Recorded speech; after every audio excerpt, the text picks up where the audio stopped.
Hello, hello, hello, coaches and leaders. I am back with Dr. Chris Jones, the executive director of Why do you VA. get to say my name Yeah. and we don't say your name? It's like everyone knows who you are. I'm back again. Oh, Like because we're oh, co-hosting, it's a different story. it Like it's is. Do you want to introduce me? hello, boys and girls, ladies and gentlemen, colleagues and friends. I am here co-hosting. Your good friend Chris Jones, the executive director from VASCD, am here having a great conversation with my good friend Becca Silver, who is the CEO and founder and person. Oh, I was gonna say a bad word, but ooh, my face is beat red. Like, holy Yeah, yeah, cow. you really like Uh, stopped it the right there. whole educator. She's got her own podcast channel with 112. Is that what we saw today? Yes, yep. 112 podcast episodes on coaching the whole educator.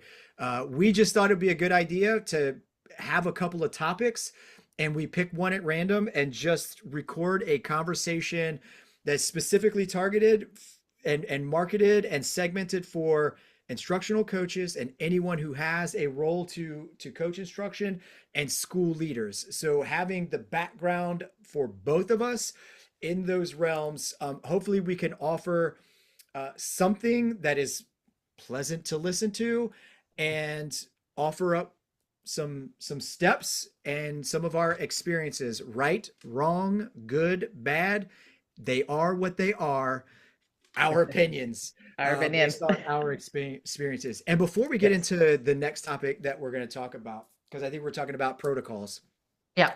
wouldn't it be awesome if we had a way to collect like questions Ooh, or like potential topics that yes. anyone who might be listening is like, hey, why don't y'all talk about blam? Or Ba-ba-bum. here's something that I'm struggling with, and you pose it in a question and we make that a topic. So This is I'd great. love to perhaps instead of us just like having a Google Doc where we throw our topics in there, let's see what the people want. Yeah, let's do it. Okay. I'll make a form for folks to fill out. And we'd love to know. I think that would be really interesting to have conversations about what you would like to hear. That'd be awesome. Yeah, what are Yeah. you like? What are you struggling with? What Yeah. Yeah. I love that. Okay, good. So today we are going to talk about protocols. The folks that are like kind of religious listeners to my podcast, you've heard me speak about them mildly. It's not, I haven't had like a whole episode on it. But Chris and I are going to dive into this world. And and we've never so talked about protocols either, we have we? we have not. I do not know how you feel about them, and I don't think you know how I feel about them. I can And tell. I can yeah, tell. I know. I'm like anyway, so I this will be interesting. All right. So who should start first? So tell me your thoughts about I don't know. What are we protocols. talking about protocols? Their Okay, all use, right. their Well, effectiveness, whether they're the good or bad. effectiveness. Yeah. So when should we use protocols? How should we use them? Who best benefits from protocols, or what would be situations that they are helpful? Are they always helpful? Those are questions I have for you, and I'm ready to also answer them. Would you like to share your initial thoughts? So I was introduced to protocols way back in 2007, Hmm. 2007, 2008, somewhere in that. I was a teacher at the time, and our school was reorganizing ourselves into what we called CFGs, critical friends groups.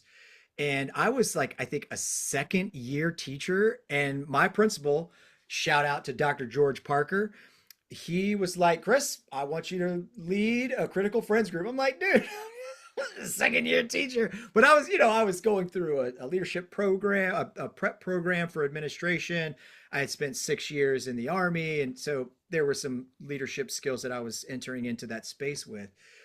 And so we received some pretty extensive training on critical friends groups, which I think it was National School Faculty, NSF. and then it changed its name to something Harmony. I don't know. So, anyways, so it was 100% protocol based. So we got our protocol book. We experienced the protocols. It was 2 full days in the summer, and then we had some ongoing throughout the year. But the goal was to use those protocols with our cross-curricular critical friends group. So we weren't organized by like all the math teachers are in a critical friends group. Well, that'd be a Mhm. content PLC or an Right, academic. exactly. So critical friends group was definitely cross-curricular. So the use of the protocols was the thing. And so here's what I appreciated about the very early years of my development. And I would go through this a very identical set with like a higher level in the company like person. Like I think 3 years later, a more extensive version of critical friends groups and the use of protocols. So I feel like my training around protocols is really extensive and using them as a facilitator. I would just, so using them as a facilitator and receiving the training, you get to experience it from a master facilitator. So here's what I liked about protocols. Protocols allowed us to keep the main thing a main thing, Mm. to have guiding questions and a structure to get us from point A to point B. What the outcome was all dependent on why we were together and who was in the room, and what's the guiding question that we're really trying to focus on. What became awkward was like the time structures. You will spend 10 minutes talking about this. Each Right. person will have 3 minutes to do this. Well, like why 10 minutes? That's an arbitrary number. Like, is that going to be enough or is that going to be less? So like the awkwardness of the timing, the 1, 2, 3, 4 nature, but being able to take those concepts to different spaces in my career, extremely beneficial. And the use of questions to help really get to the meat of a problem and then to co-construct solutions to that problem were extremely important. There are some protocols that I still use to this day, but I don't do like the timing thing. It's Mm-hmm. the idea of the structure, it's the idea of the question, it's the idea of how we unpack something, especially when it comes to like data analysis or like using a tuning protocol to make a product that you've created better, to get Mm-hmm. feedback on that thing. So I'm hot and cold around protocols. I don't know if, and I share protocols to help folks at least get an idea and the structure, but you won't catch me with a timer. You won't catch me like, all right, we are now out of time for this, and we're going to move to step 4 in the process. I Mm-hmm. use text-based protocols to this day as a Mm-hmm. facilitator, like the 4A's protocol, one of my favorite things. But a, a protocol for its questions and structure, I think, is different from a protocol in action. So I Mm-hmm. just took up like, I don't know, 6 minutes. Mhm. So, okay, all right, this is That, great. that, that's my non-answer of the day. Yeah, that was very answery. That was a very answery answer. All right, so you're hot and cold. Okay, so and it's not, it's not straightforward for me either. But I'll say this. I think we are over reliant on protocols, and not developing our own skills to understand what to do next in coaching conversations very specifically. So I'm going to speak to coaching conversations right now. People are often asking me for protocol, sheets and what do I say. So this is my current thinking around protocols. I've shifted from I was like wildly against protocols for years, and my current thinking is I'm not against protocols. I think they're helpful for people learning, and this is just around coaching, right? So you kind of talked about all these different examples. I'm just talking Yeah, about I coaching I I didn't I did not. I've never been trained on coaching protocols. All of my protocol. Okay, protocol is around group facilitation, okay, all right, great. collaboration. Okay, Yeah. All right. Oh, isn't it interesting? Because okay, that's interesting because I was like, let's talk about protocols. And I immediately was thinking coaching protocols, and you thought about all of them. Oh, that's so fascinating. Human brains are so fascinating. Okay. So good. So yeah, so I was wildly against them. And my current thinking around this is I think a protocol can be helpful to give someone language if they're brand new at Yeah, coaching. yeah, I think, and it's like, I'm really about developing deep skills and question asking. And sometimes folks need to get an example of what the question could sound like. And that's okay, right? And it is not enough to stay there. And it is actively detrimental and possibly harmful if we stay and use the protocols forever in coaching. And I say that because human beings are complex. yeah, Our conversations, I mean, just in this conversation, right? I'm thinking talking about this. You're thinking I'm talking about that. A protocol doesn't, and I don't care how research based it is, the research some humans somewhere, not all the humans everywhere. And so it doesn't take into account the nuances of the humans, the adult humans your coaches and leaders are working with. And so what I have developed, it is not a protocol, but I've developed a way that I have coaching conversations, and I call it a coaching cadence, which is my current language around it. So this is the cadence in which I generally have coaching conversations. On when I do PDs, oh my gosh, this is so funny. I think, Chris, I don't think you've ever seen this. On my slides, I have like it looks like a big stamp and it says not a protocol. That's what I have on any slide that I'm like, here's suggested things to say, not a protocol. And it is like, I eventually, when people do like my academy and they see me lots of times, they're like, we know, Becca, it's not a protocol. I'm like, thank you. Okay, good. And here's a great example of that. I shared my coaching cadence with some folks that are learning how to coach, and they used it. And they said, Becca, it was good, but it wasn't enough. And I'm like, fantastic. That is exactly how it's supposed to be. Because the next step is them learning how to work with the humans in front of them. I don't know those teachers, and I cannot give them what to say to those specific teachers. And I'm like, fantastic. You're going to develop the skills to fill in the gaps or take the conversation in ways I can't give you that way, right? So those are my general thoughts about protocols. And when I talk to academics, they do not like that I'm like protocols. let me ask you this: where in your stages of development as a coach were protocols introduced to you? Oh, I never used them. Like when I So was an you instructional so coach you myself, no, developed I never used any. you developed your skill set as a coach before being introduced to protocols, Yep, or yep. And it's when I started coaching coaches and people were coming to me asking for these protocols, and I'm just like, I don't like I so developed coaching skills. I'm the psychological behavior around your experience. I'm What I'm wildly interested in because I wonder if your opinion of protocols would be different had they been introduced to you early on or as you were just emerging with your mm, coaching skills. maybe. Because like I'm not saying you're a victim of this, but why would I do anything differently? Why would I change? I have my skill set. I don't need your Hmm. protocol. Yeah. Well, yeah, yeah. But I think Did you protocols, experience that? what do you mean? Like so you are the queen of resistance, right? Yes. So Becca Silver as a coach, here I am walking up with some protocols. Go talk me through your experience resisting that change. And did that shape your vibe around protocols?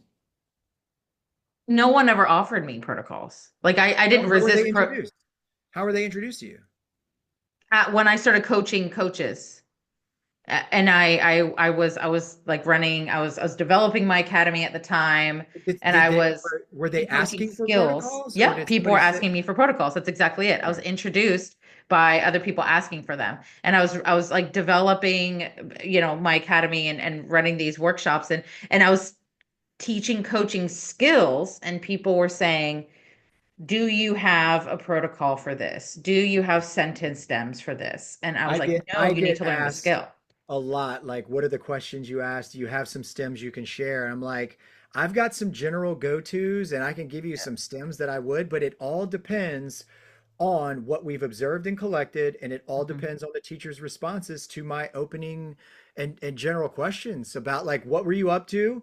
Like what were you after? What did you get and what do you now know? Like those are Mhm. some pretty guaranteed questions that at some point we're going to talk about, but it all depends. Like you said, coaching is very human centered. Every human Mhm. is different. Every teacher deserves a year's worth of growth. They're Mhm. entering into that year's worth of growth in a different place. They have different needs. They have different, ways of working through that. And then on a particular day, there might be a problem that emerges Mhm. that maybe we didn't know about or Mhm. whatever.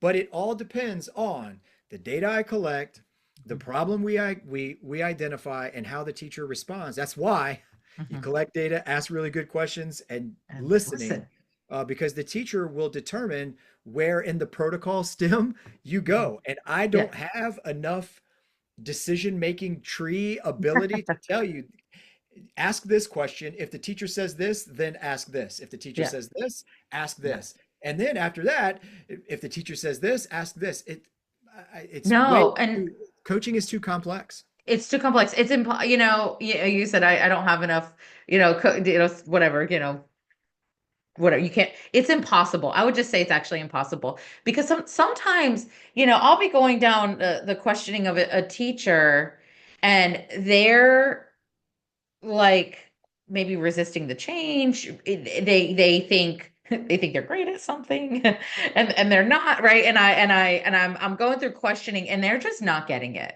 I once had a teacher lecture me for 45 minutes about how great he is and how great his students are.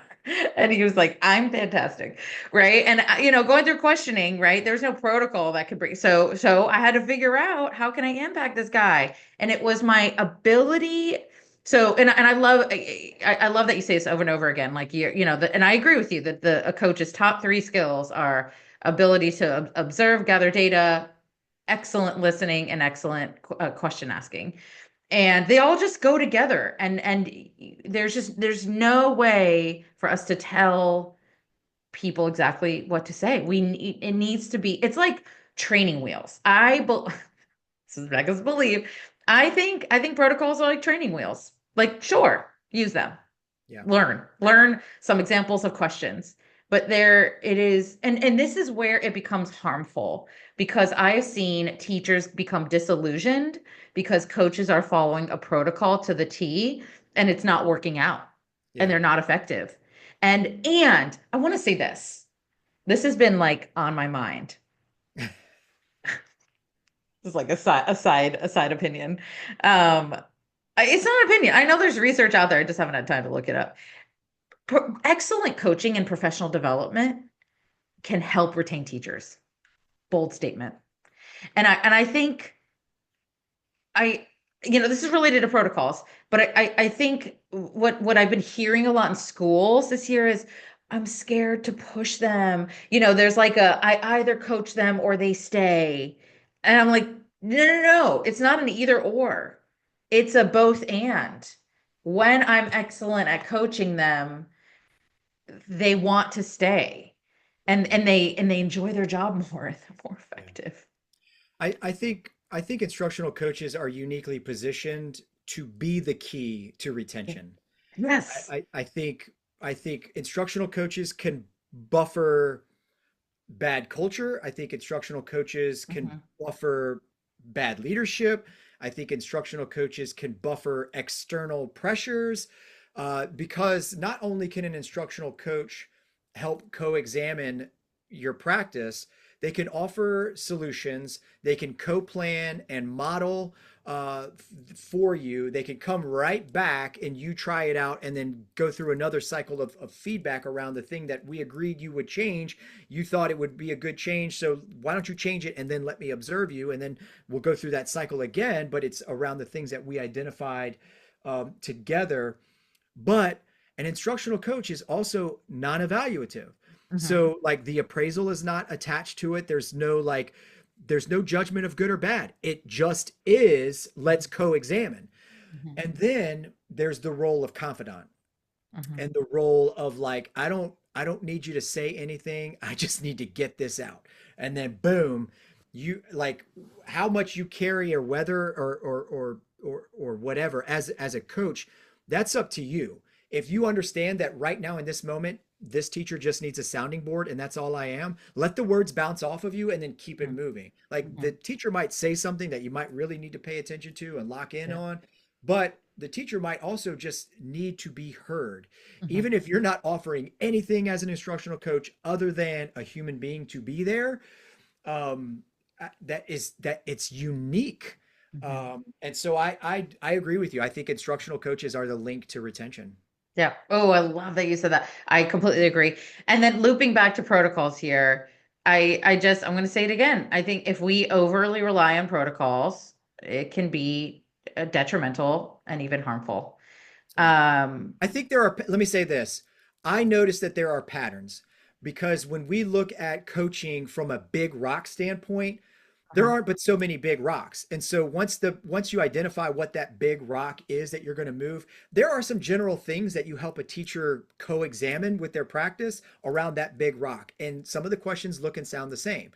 The same thing with another rock. Let's say that the rock is around like alignment of instruction. Let's say Mhm. that the rock is around differentiating for students' readiness levels. Let's say the rock is around formative assessment. Let's say the rock is around engagement. The rock is around questioning strategy. There aren't but so many big rocks, right? Mhm. We're not really interested in moving pebbles. We're interested in moving rocks, the things that are going to have the highest effect on student learning.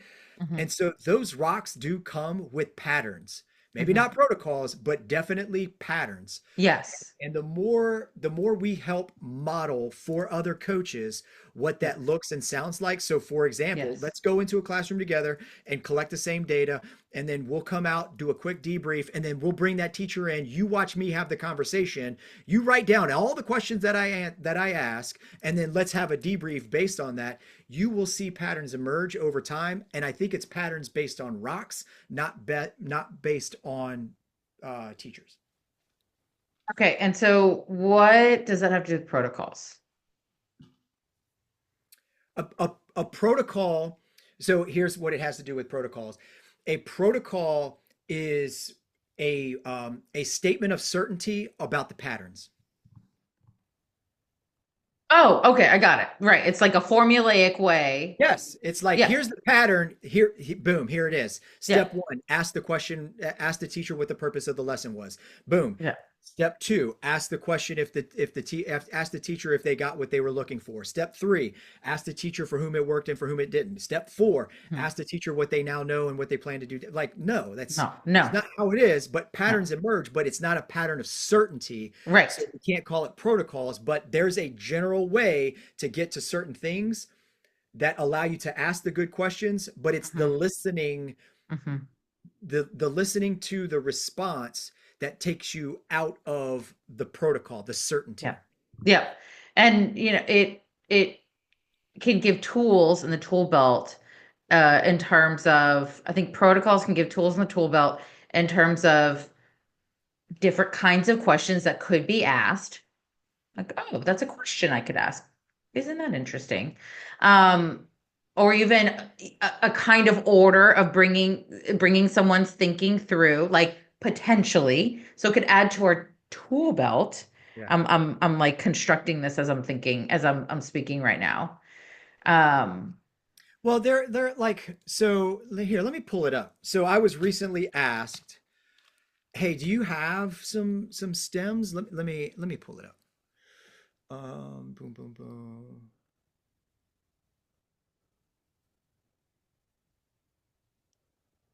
Ha, ha, ha. So I was recently asked if we had like a protocol for the questioning in those conversations. And here's exactly what I said. This is a really good question. I don't have a set list of stems, but the questions come from what is observed slash collected. There are, however, some questions I go to often. During our debriefs, I'll be more intentional about those questions so you can make the connections. That's just the work that we're doing together. For now, here are my thoughts with some go-to questions and stems. What were you up to?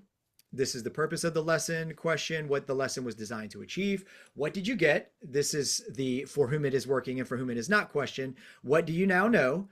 And then some more stems. Tell me more about dot, dot, dot.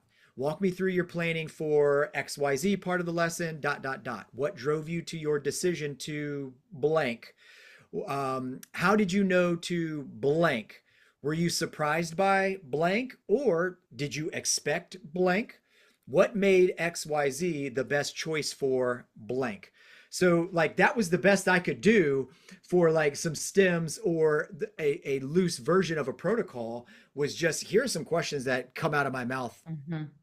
frequently. Yeah. But like I can't give a definitive answer because it all depends on the conversation. Right. Right. And I think, something it's training wheels. When we take the training wheels off, right? We need something beside, Get us to started. go beyond, well, we need something to go beyond sentences. So we need to understand why the protocols, like why does it say what it says, like the protocol. So understanding why we are asking certain questions and Mm, also understanding what our intention is. And I do so much work around being intentional about our intention. Like, what are we doing here? Why are we doing it? What's the end goal here? And what I think, something that's super helpful is if we know the destination and we are present and listening well. I really think those of you listening, if you're like, I love protocols, I always use them. My call to action for you is try asking yourself what's the goal at the end of this meeting, and try listening and being super present and seeing if the right questions can come out of your mouth to get that person there. yeah. I think what I'd love to add is understanding the destination and understanding the goal. And then I want to tack on something you say, but you said, but you didn't include, but I think is important.